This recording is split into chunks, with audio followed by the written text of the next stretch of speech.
거룩한 주일 우리에게 허락하신 하나님의 말씀은 고린도전서 1장 26절부터 29절 말씀을 보겠습니다. 여러분 보시고 있는 주보에는 27절부터 안내가 되었는데요. 26절부터 29절까지를 함께 교독하겠습니다.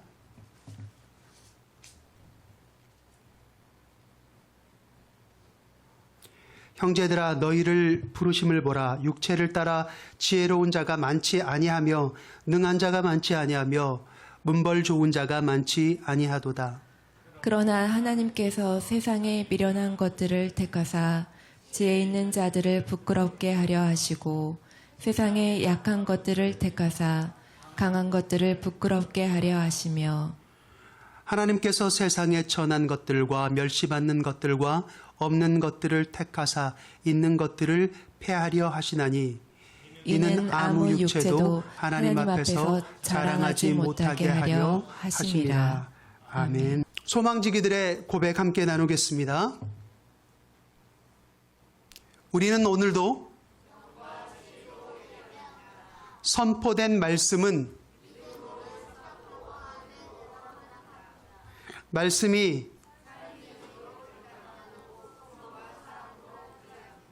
아멘. 선포된 말씀이 여러분의 진정한 삶을 이끄는 능력이 될 수 있기를 축복합니다. 오늘은 약함의 능력이라고 하는 역설적인 제목을 가지고 여러분들과 함께 은혜 나누길 원합니다. 이 말씀을 준비하게 된 사연이 있어요. 며칠 전 한 성도님께서 저에게 상담 요청을 해오셨어요. 전화로. 옆에 분 확인할 필요 없습니다. 우리 교회 성도님은 아니시고요. 또 이 지역에 사는 분도 아니에요. 아마 그래서 저에게 전화를 하신 것 같아요. 어떤 분의 소개를 통해서 저희 교회 영상들을 몇 편 보셨더라고요. 그리고 어렵게 용기를 내서 저에게 전화를 주셨는데 이분이 하는 얘기가 그래요. 목사님, 저 진짜 망한 것 같아요. 아니, 왜 그렇게 생각하세요? 직장에서 계속해서 해본다고 최선을 다했는데 승진해서 계속 밀리더라는 겁니다. 그러니까 이번에도 밀린 거예요. 그러니까 얼마나 낙심이 크시겠어요. 근데 몇 번 이렇게 계속 넘어지니까 가정에 가서 자녀들에게 어느 순간 좀 얼굴을 보지 못할 정도로 떳떳하지 못하더랍니다. 본인에게 가장 귀한 기쁨이 있어요. 그게 뭐냐면 교회에 가서 찬양 인도를 하는 거였어요. 찬양 인도자시더라고요. 그런데 찬양 인도를 못하겠더래요. 찬양 인도를 하다 보면 기도 인도를 해야 되거든요. 근데 기도하라고 기도 제목을 던져주는 것도 멘트가 나오질 않고 기도하라고 해놓고 기도가 나오지 않는데요. 나 같은 사람이 무슨 기도야. 그런 생각이 딱 들어오면서 굉장히 낮아지는 거죠. 그러니까 본인이 살아가면서 이렇게까지 자존감이 바닥을 칠 때가 없었다는 거예요. 너무나 안타까웠어요. 이런저런 여러 가지 이야기를 하면서 기도밖에 없습니다. 우리 함께 기도하시죠. 그래서 기도를 했더니 그래도 나중에는 다시 한번 힘을 내보겠다라고 그렇게 약속하셨어요. 그리고 모르겠습니다. 아마 이 예배 영상도 나중에 보시게 될지 모르겠는데 만약 보신다면 저희가 함께 기도하겠다는 말씀을 드립니다. 더 힘내십시오. 그런데 여러분, 아마 이 성도님의 고백이 여러분이 들으셨을 때 어떠세요? 아마 그렇게 낯설게만 느껴지지는 않을 거라고 생각이 돼요. 왜냐하면 우리 주변에서도 충분히 어렵지 않게 들어볼 만한 그런 고민이고요. 그리고 혹은 나의 고민일 수도 있는 문제인 것 같아요. 왜 그럴까요? 그것은 우리 사회가 가지고 있는 아마 기준 때문일 겁니다. 그러면 어떤 기준인 것 같아요? 학벌, 또 얼마나 많은 재산을 가지고 있느냐, 또 얼굴도 요즘 많이 보더라고요. 외모, 능력, 이런 것들이 사람의 가치를 결정하는 척도가 되어버렸어요. 근데 심지어는 교회를 향한 평가도 그렇습니다. 작은 교회이거나 규모가 작거나 뭔가 아직 좀 다 갖추어지지 않는 교회에 대해서는 사람들이 생각할 때 마치 이곳에 하나님이 아직 안 계신 것처럼 그런 생각을 해요. 아니면 계신다 하더라도 뭔가 이곳에 계신 하나님은 작거나 가난한 하나님이라고 생각을 하는 경향이 있는 걸 저는 많이 느끼게 돼요. 그러니까 저기 큰 교회에 계신 하나님이 뭐 암병 같은 것을 좀 치료할 수 있는 능력이 있다면 여기 작은 교회는 뭔가 감기 정도 아니면 뭐 변비 정도 치료해 주시는, 여러분 그렇습니까? 작은 교회에 계신 하나님과 큰 교회에 계신 하나님이 다른 분이신가요? 한국에 계신 하나님은 쌀을 드시고 미국에 계신 하나님이 햄버거 드시나요? 그런데 여러분 놀라운 것은요, 오늘 본문 26절에 보니까 이런 말씀이 있죠. 26절을 한번 확인해 봅시다. 지혜로운 자가 많지 아니하며 능한 자가 많지 아니하며 문벌 좋은 자가 많지 아니하도다. 여러분, 왜 본문의 기자는 지혜로운 자, 또 능한 자, 문벌 좋은 자가 많지 않다는 것을 먼저 강조하고 있냐는 거예요. 그것은 이 지금 성경을 썼던 기자가 있었던 그 옛날에도, 그 시대에도 사람을 평가하는 기준이 뭐예요? 지혜로운 자 뭡니까? 요즘으로 치면 학벌이잖아요. 능한 자, 능력이 있는 자, 스펙이 좋은 자. 여러분, 이런 것들이 그때에도 뭐예요? 기준이었다는 겁니다. 기준이었다는 반증이죠. 그러니까 예나 지금이나 세상의 기준은 달라요? 다르지 않다는 거예요. 예나 지금이나 세상의 기준은 사실 변하지 않았어요. 세상은 항상 우리에게 뭐라고 이야기합니까? 네가 조금 더 잘나야 사람답게 살 수 있다고 우리에게 강조하는 거예요. 하지만 여러분, 오늘 말씀을 보시기 바랍니다. 하나님의 관점은 세상과는 완전히 달라요. 아니, 정반대입니다. 하나님께서는 세상이 약하다고 여기는 것들을 오히려 당신의 도구로 선택하셨다고 오늘 본문이 우리에게 말씀하고 있는 거예요. 자, 여러분 다 같이 한번 고백하겠습니다. 세상의 강함은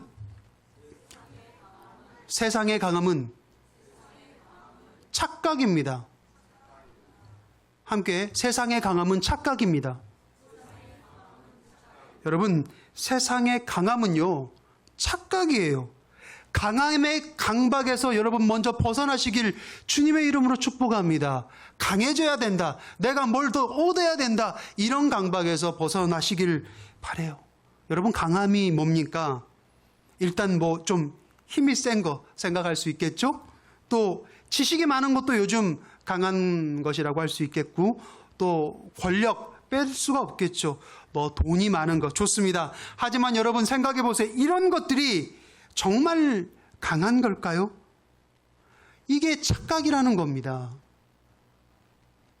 여러분, 가짜 다이아몬드가 있잖아요. 진짜 다이아몬드보다 더 반짝반짝거린다는 거 혹시 아세요? 그런데 세상의 강함이라고 여겨지는 것들이 바로 이런 가짜 다이아몬드와 같다는 거예요. 세상에서 가장 큰 사기입니다. 겉으로는 진짜보다 반짝반짝거리는 것 같지만 다이아몬드를 볼 때 진짜와 가짜를 판가름하는 것은요, 어떤 것이 더 반짝거리냐가 중요한 게 아니에요. 어떤 게 깨지지 않느냐가 중요한 거거든요. 진짜는 깨지지 않아요. 그런데 가짜는 한 번의 충격에도 산산조각 나는 겁니다. 여러분, 역사만큼 정확한 임상 실험이 없죠. 인류 최초의 그 강한 제국이 어떤 제국입니까? 배우셨죠? 아수르라고 하는 제국이 있어요. 이 제국은 특별히 굉장히 그 험악하기로 정평이 나 있는, 무섭기로 정평이 나 있는 그런 제국이었어요. 그 제국에서 살았던 사람들이 얼마나 무서웠겠습니까?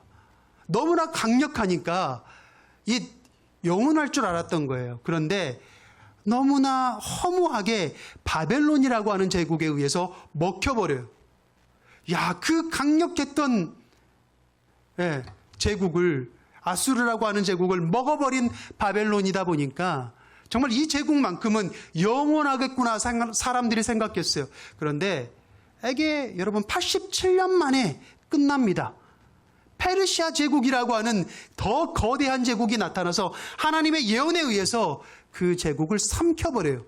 야, 그렇게 강력한 제국을 87년 만에 삼켜버린 페르시아 제국이야말로 진짜 강력하겠구나, 깨지지 않겠구나 생각했는데 여러분 어때요? 마게도니아라고 하는 어디서 듣도 보지도 못한 동네에서 나온 청년 알렉산더라고 하는 청년에 의해서 그 강한, 그 넓은 페르시아 제국이 삼켜버려요. 그리고 나중에 페르시아 제국도 어마어마했지만 로마 제국에 의해서 또 삼켜버립니다. 영원하지가 않아요? 여러분, 로마 제국의 그 영광, 우리 역사 시간에 얼마나 많이 배웠습니까? 그런데 지금 보세요. 지금 로마는 일개 도시에 불과하다는 거예요. 여러분, 이 강하다라고 생각했던, 세상을 호령했던 제국들의 공통적인 특징이 있어요. 한창 때는 반짝반짝거렸어요. 그런데 멸망할 때는요, 깨질 때는요, 그냥 허무하게 산산조각 난다는 거예요. 하지만 오늘 말씀을 보십시오. 하나님의 관점은 완전히 다릅니다. 하나님께서는 세상이 약하다고 여기는 것들을 오히려 당신의 도구로 선택하셨다는 거예요. 세상의 강함은 아무리 반짝거려도 결국 가짜 다이아몬드 같다는 거예요. 자, 그러면 진짜 다이아몬드 같은 강함은 어디서 오느냐? 약함을 강함으로 역사하시는 하나님에게 온다는 겁니다. 우리 27절의 말씀을 함께 보겠습니다. 27절의 말씀. 여러분, 제가 아무리 좋은 설교로 풀어도 여러분의 입술로 하나님의 말씀을 고백해 보는 게 이게 정말 중요한 거예요. 여기서 능력이 나옵니다. 자, 함께 읽겠습니다. 27절 말씀 시작. 그러나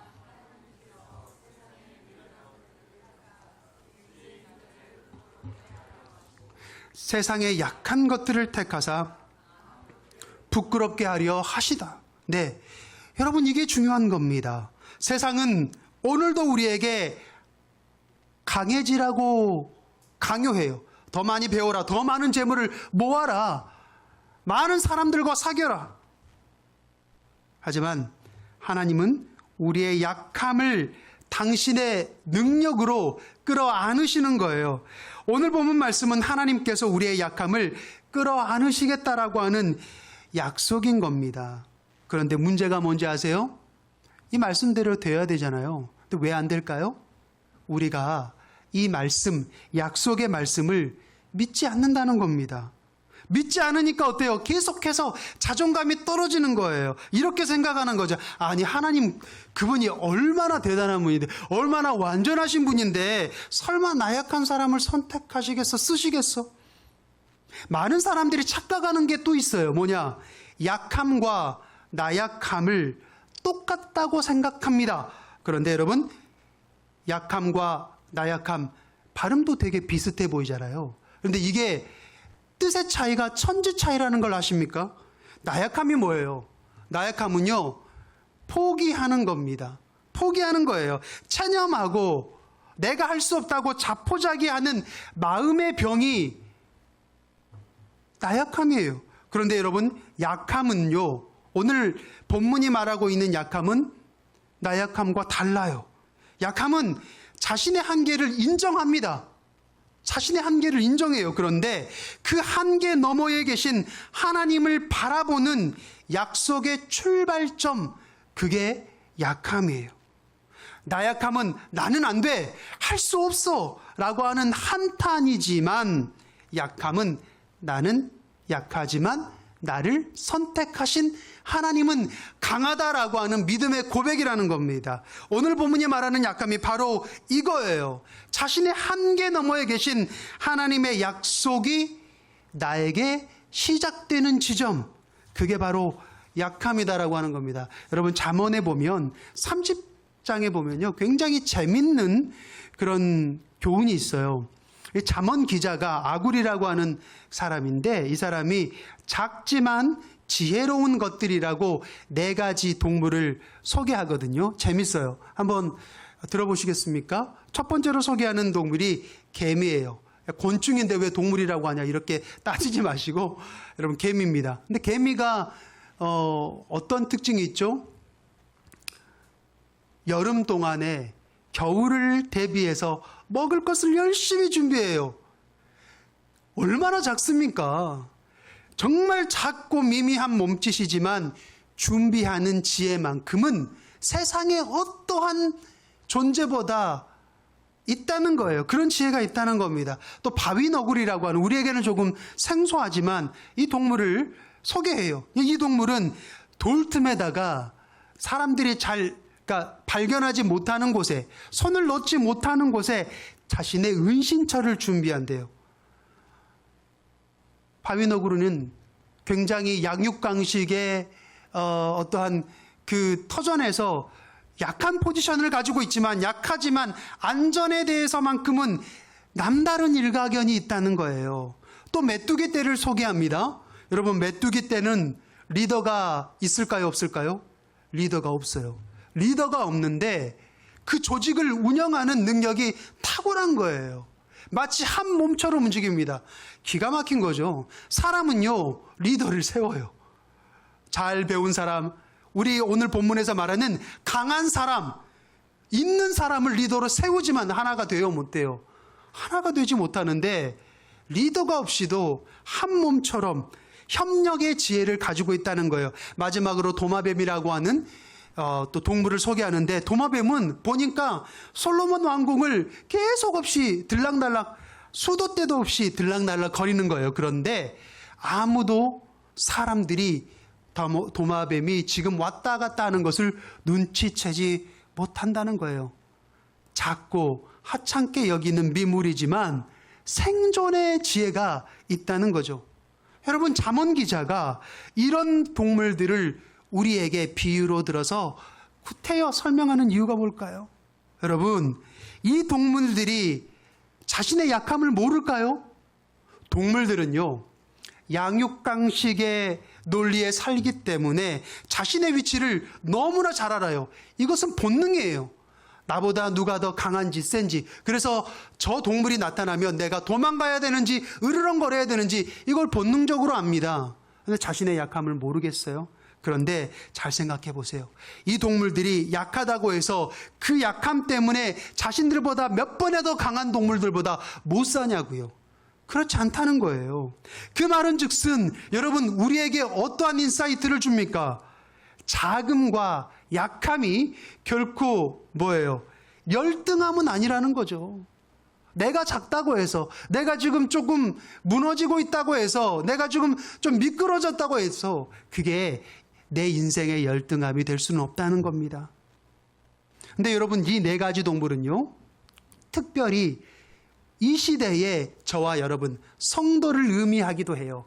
성도를 보는 세상의 시선이 어떤 줄 아세요? 이 4동물처럼 미미한 존재 같다는 거예요. 작게 여겨지지만 실상은 세상에서 가장 강한 집단이 바로 성도라고 하는 집단이라는 겁니다.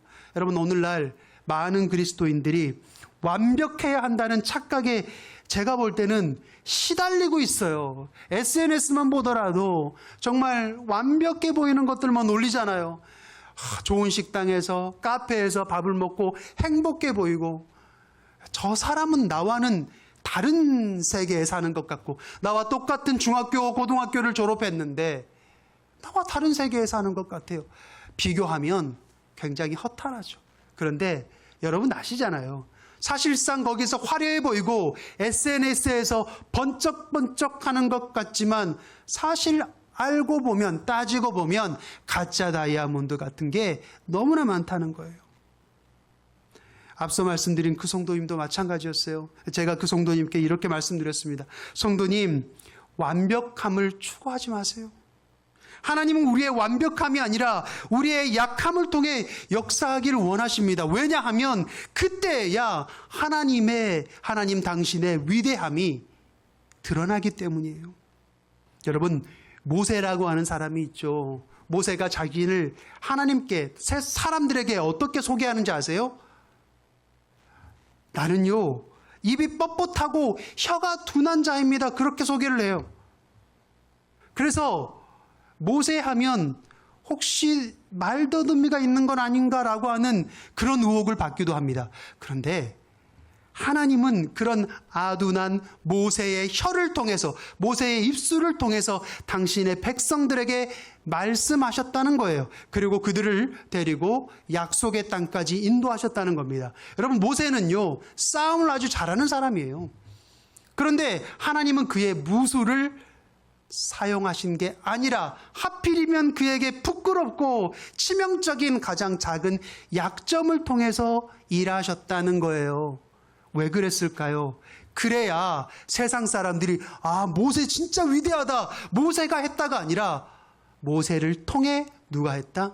하나님이 하셨다. 그래서 오늘 본문 29절에는 이렇게 마무리하고 있죠. 아무 육체도 뭐예요? 자기가 했다고 하나님 앞에서 자랑하지 못하게 하기 위해서 하나님은 우리의 약함을 통해 역사하신다는 겁니다. 전쟁터에서 골리앗을 쓰러뜨린 게 여러분 최첨단 무기가 아니잖아요. 무엇이 골리앗을 쓰러뜨렸어요? 작은 소년의 작은 돌멩이가 골리앗을 쓰러뜨렸어요.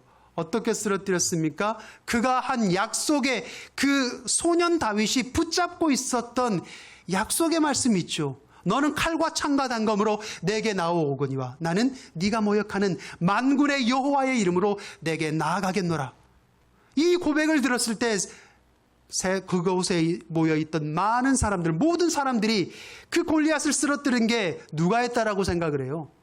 소년 다윗이? 돌멩이 때문에가 아니라 그가 붙들고 있는 하나님의 말씀 때문에 하나님이 하셨다라고 하는 거예요.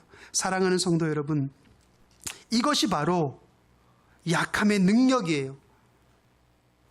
세상의 기준은요, 우리의 자존심을 자존감으로 착각하게 만들어요. 그런데 여러분, 어떻게 자존심과 자존감이 똑같습니까? 여러분, 이거 구분하셔야 됩니다. 구별하셔야 돼요.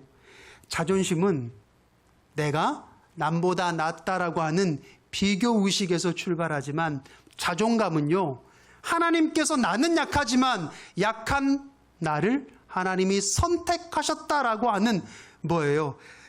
정체성의 문제라고 하는 겁니다. 택했다라고 하는 것은요, 마치 우리가 택시를 탄 것과 같아요. 그런데 내가 택시를 탔는데 하필이면 이 운전기사가 치트키인 거예요. 하나님입니다.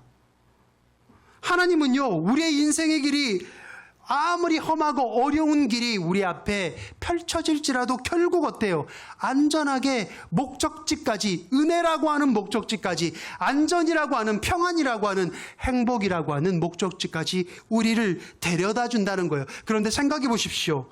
목적지까지 안전하게 데려다 주는 것은 운전하는 기사님의 책임이지 이 승객의 능력이 아니거든요. 그렇잖아요. 이것이 바로 약함 때문에 선택받은 우리들의 정체성이라고 하는 겁니다. 세상이 뭐라고 하든, 내가 나를 어떻게 생각하든 이게 변하지 않는 사실인 거예요. 하나님께서는 우리를 선택하시고 우리의 약함을 통해 일하기 원하신다는 겁니다. 이제 나를 통해 역사하실 하나님의 계획을 신뢰하시고 우리의 약함을 약속으로 바꾸는 저와 여러분이 되시길 주님의 이름으로 축복합니다. 기도하겠습니다. 사랑의 하나님 아버지, 감사합니다. 우리를 사랑하셔서 우리가 세상 가운데 가장 미미한 존재인 줄 아시지만 오히려 우리를 통해 세상 가운데 하나님의 위대하심을 드러내시는 하나님이심을 우리가 믿음으로 고백합니다. 이 믿음을 통하여, 이 믿음의 고백을 통하여 다시 한번 하나님의 약속이 시작되는 출발점이 되게 하여 주시옵소서. 우리의 생각대로 살았던 지난 날을 회개합니다. 주님, 용서하여 주시고 다시 한번 하나님의 약속이 나의 약함을 통해 일하기 시작하는 새로운 아버지 새 날을 맞이할 수 있도록 붙들어 주시옵소서. 예수님 이름으로 기도드립니다. 아멘.